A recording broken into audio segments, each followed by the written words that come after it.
dia mbola faly miaraka amintsika indray ao anatin'izao fampahirezana foy izao hivavaka isika. Jehovah-Andriamanitra ray, tsy mitsahatra ny misaotra midera ary mankalaza ny anarana mandrakariva izay satria tsapanay tokoa ny fitantananao ny fiainanay, na eo anivon'ny firenena, eo anivon'ny fiangonana, eo anivon'ny sambatan'olona, na dia eo aza ny fiodinanay mandrakariva.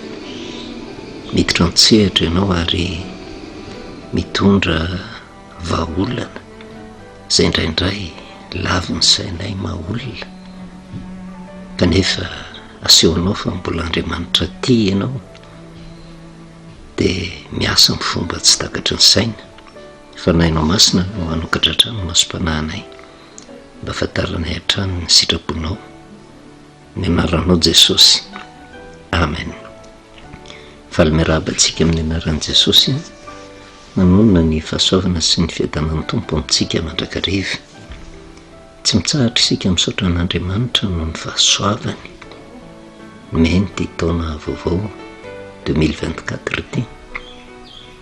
izay nahatsapahantsika ny fitantanan'Andriamanitra sy ny fiarovany, na dia teo ary ny korotana maro isan-karazany tranga fihetseverona. Tsy ny herin'olombelona fa ny herin'Andriamanitra nahatonga filaminana tao anatin'ny zavatra mitranga rehetra. Voatery mamerimberina mandrakariva mahakasika an'teo zavatra nisy teo amin'ny firenena, izay araka ny nambarantsika hoe tsy hoe any am-piangonana fotsiny io Andriamanitra io no miteny, fa miteny amin'ny fomba rehetra izy eo amin'ny fiainan'ny zanak'olombelona, ary miditra an-tsehatra mihitsy eo amin'izay zavatra tsy hain'ny olona eritreretina, na dia eo anivon'ny fitantanana ny firenena aza, mampafantatra ny olona ny sitrapony. Ary ny zavatra mitranga teo amin'ny firenentsika dia tokony ampisaintsaina ny antoko politika rehetra, ampisaintsaina ny antoko mpivavahana rehetra,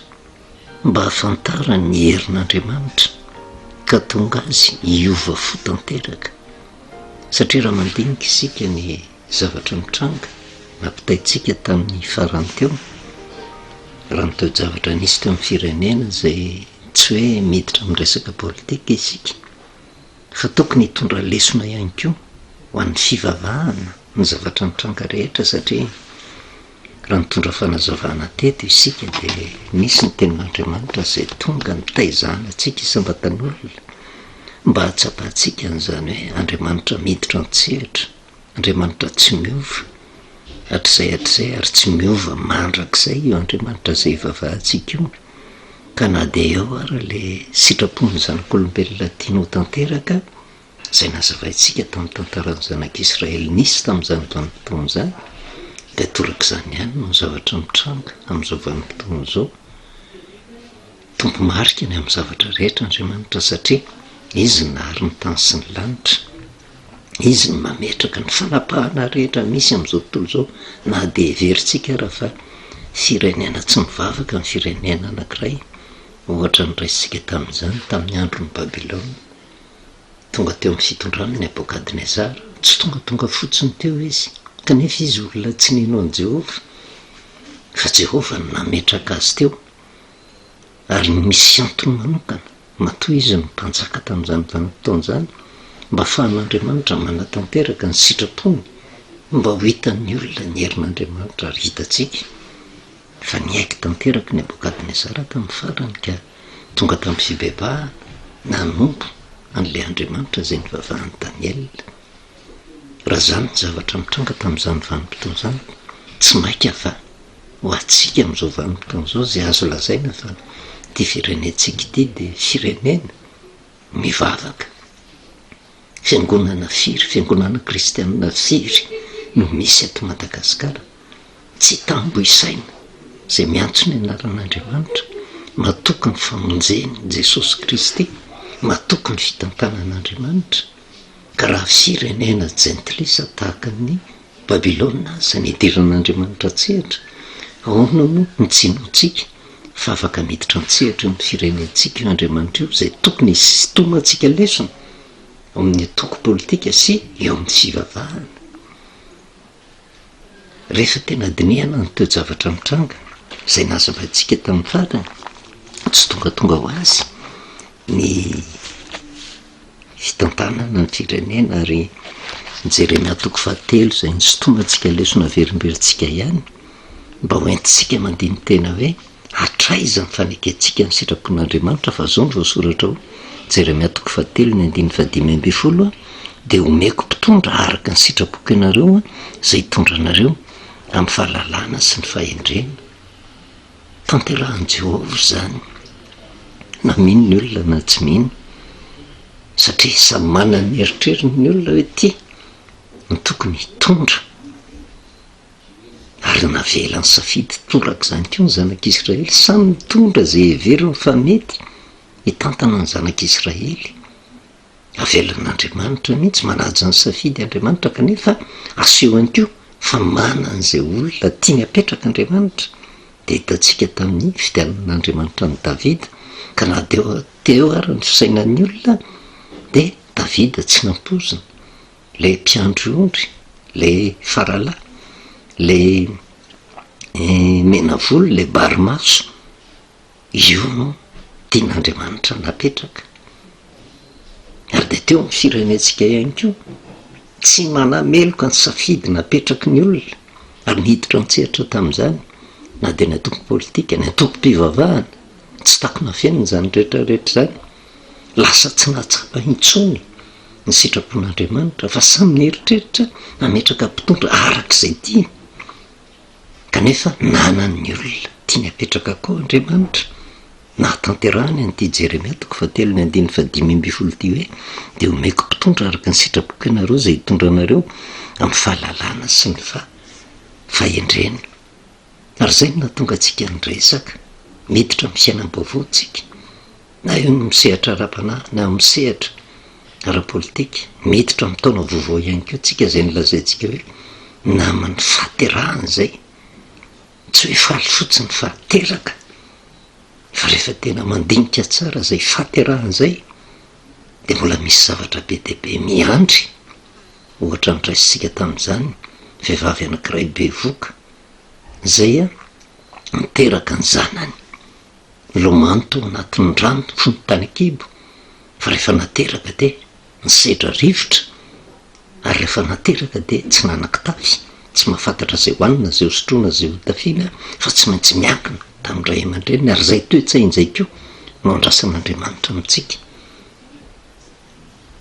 mba hiankina antsika tanteraka amin'Andriamanitra satria tsy misy zavatra tanteraka fa tsy izay sitrapon'Andriamanitra mirery ihany.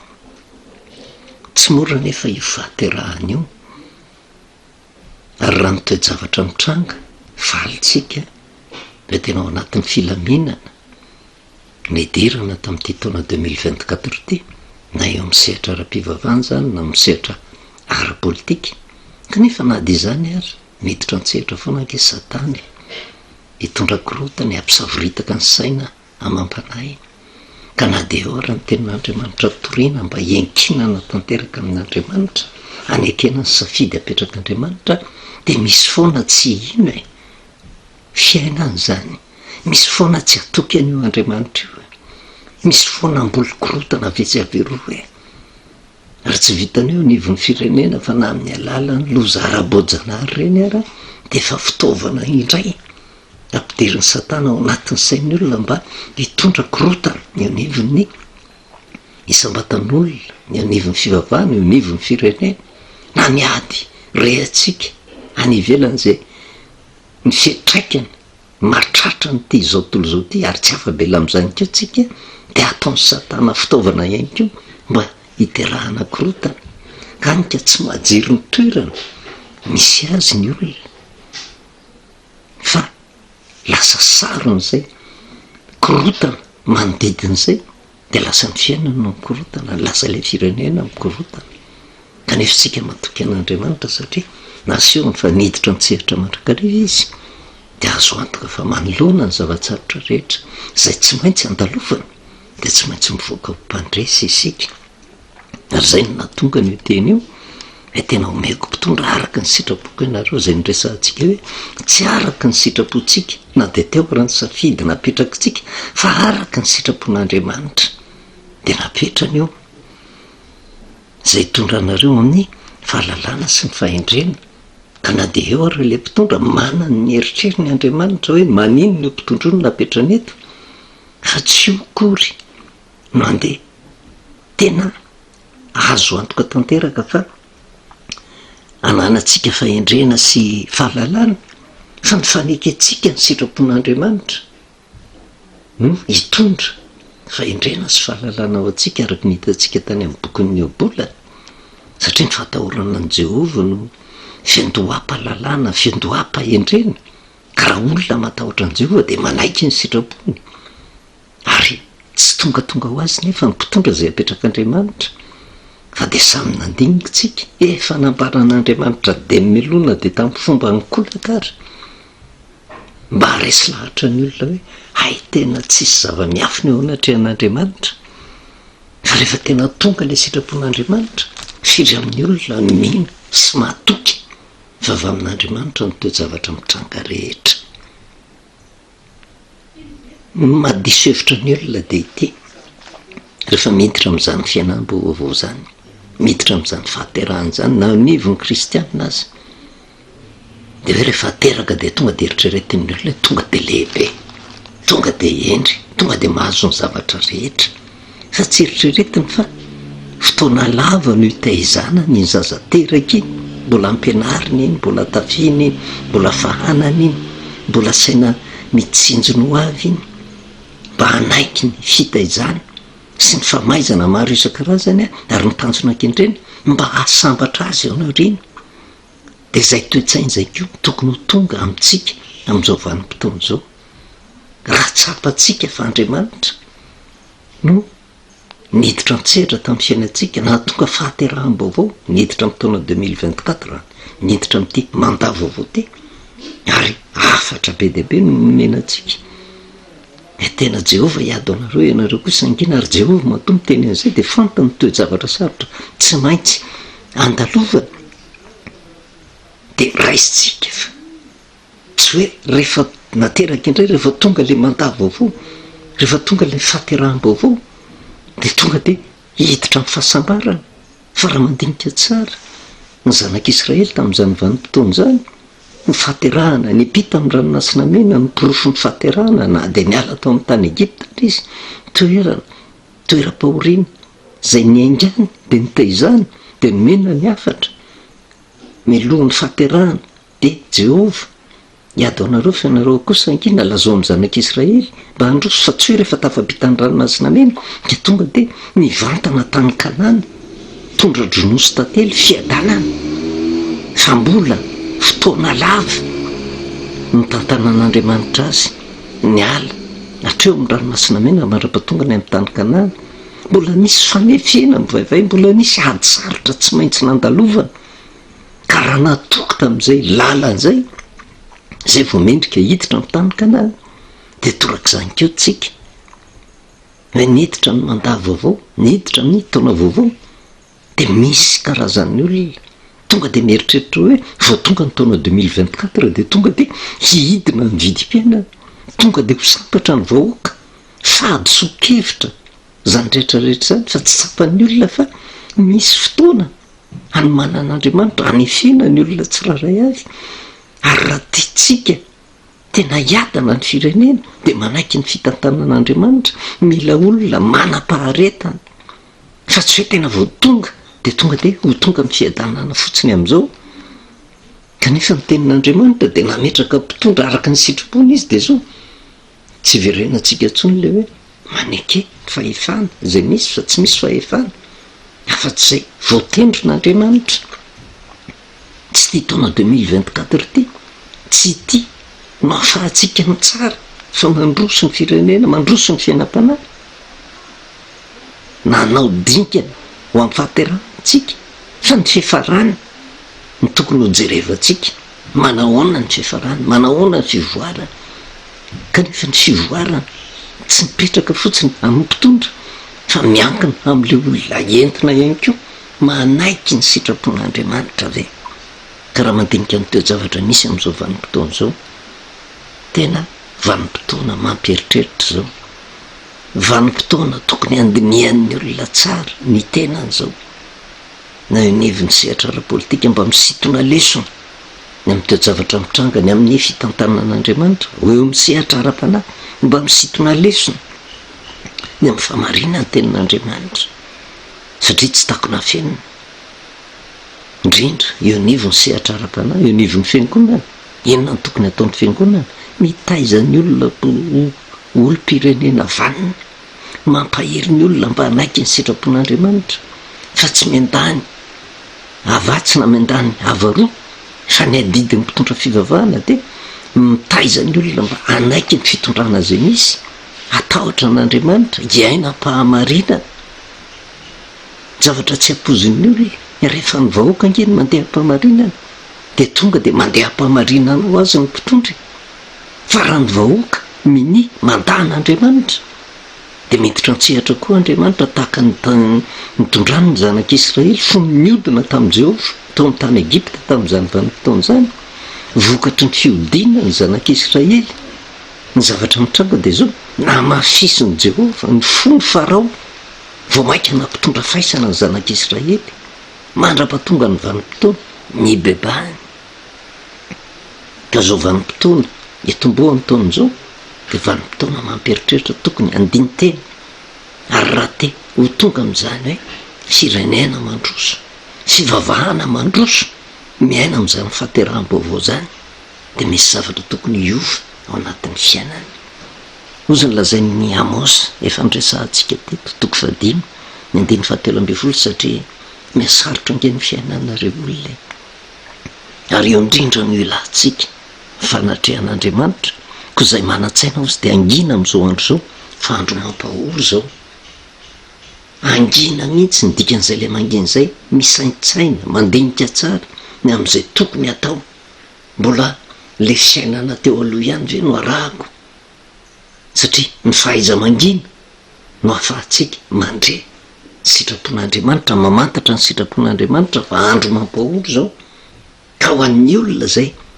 mini manda sitrapon'andriamanitra de tena mampahory tokoa tsy mora ny zavatra antalovantsika ary ny tenin'andriamanitra moa de hitondra lesona ao atsika mandrakariva mba ahafantarantsika hoe inona ny zavatra mbola miandry inona ny zavatra mbola hitranga any amin'ny Amosa toko 3 ny andiny 7 zao ny voalazany Jehovah tsy manao na inona tokoa Jehovah tompo izy raha tsy milaza ny heviny ampaminany mpanompony tsy misy zavatra tonga ho azy zany fa raha misy zavatra ataon'andriamanitra nasoana ratsy ambarany de mimeloha raha mahay miainy ny olona ary ny antony zao fampahirezany zao tsy andehanantsika anjambany na de amin'ny fiainana ranofa azy ary tokony hiditra antsehatra ao anatin'izany mipitondra fivavahana mampianatra ny olona mba hatahotra an'andriamanitra ahafantatra ny sitrapon'andriamanitra mba ahafantarany ny fiomanana rehetra manoloana ny toe-javatra sarotra sy ny toe-javatra mampahory mety hitranga tsy hoe ampahory ka hitondra fahantrano io andriamanitra io fa tsy maintsy mandalo ady fa miaraka amin'andriamanitra de hoe Jehovah no ady isika kosa manginy tsy maintsy mivoaka mpandresy kanefa mila faharetana zany rehetrarehetra zany ka ampahafantarin'andriamanitra ny tsara ampahafantarin'andriamanitra ny ratsy ny anton'izay de mba ahafantarantsika fa misy io andriamanitra io sy ahafantarantsika koa ny zavatra rehetra hoentina miatrika ny fiainana inona no afatra fitenitsika amin'ny Romanina toko 12 andiny 1 ka hatramin'ny 2 ko amin'izany mangataka aminareo ary rahalahy ozy noho ny famondram-pon'andriamanitra mba tolotrareo ny tenanareo fanatitra velona masina sitrak'andriamanitra de fanompopana mety ataonareo izany ary aza manaraka ny fanaon'izao tontolo zao fa miova amin'ny fanavozana ny saina amantarinareo ny sitrapon'andriamanitra de zay tsara sady ankasitrahana vanim-potoana tokony ifoazana zao vanim-potoana tokony iovana amin'ny fanavozana ny saina mba tsy le toe-tsaina mitondra korotana tahaka an'izay niainantsika tany aloha, na nivon'ny ara-politika na nivon'ny ara-pivavahana, fa tena mamantatra ny sitrapon'Andriamanitra araka ny teneniny hoe sady tsara no ankasitrahana no marina ka antso natao. Ary ny afatra petraka Andriamanitra nke tsy vitiny indray mandeha, fa mampianatra antsika isan'andro isan'andro izy mba hananantsika toe-panavanina afahantsika ho tonga ho mpirenena vanina, indrindra ho antsika kristianina, mba kristianina tena mpanara-dian'i Jesosy fa tsy kristianina anarany fotsiny, ka andeha araka ny fanao zao tontolo zao. Voninahitra ho n'Andriamanitra reriany aho vavakisika. Misaotranao Jehovah-Andriamanitra ray no ny teninao ndray izay tonga taminay teny mampisaintsaina manoloana zao fiainam-baovao izay andalovanay izao, mba tena iova amin'ny fanavozana ny saina tokoa. Ny olonao rehetra mba hitodika tanteraka ka hamantatra ny sitraponao, mba tsy hatonga fahoriana eo amin'izay rehetra andalova, fahitanay ny voninahitrao sy ny fideranao an-tsehatra mandrakariva, anekenay ny vahaolana apetraka ao, satria raha manaiky anao izay Andriamanitra marina sy masina ianao, tsy hitondranay ho amin'ny faratsiana ianao, fa hitondranay ho amin'ny fiadanana maharitrerika. Dia jereo ty fireneny ty tompo tahaka ny efa niarovanao azy hatramin'izay, dia matoky izay fa mbola hiaro ianao renao ny voninahitra. Misaotra indrindra ray amin'ny anaranao Jesosy, amen. Anao filomantsika amin'ny anaran'i Jesosy, manono ny fahasoavana sy ny fiadanan'ny tompo ho amintsika mandrakariva.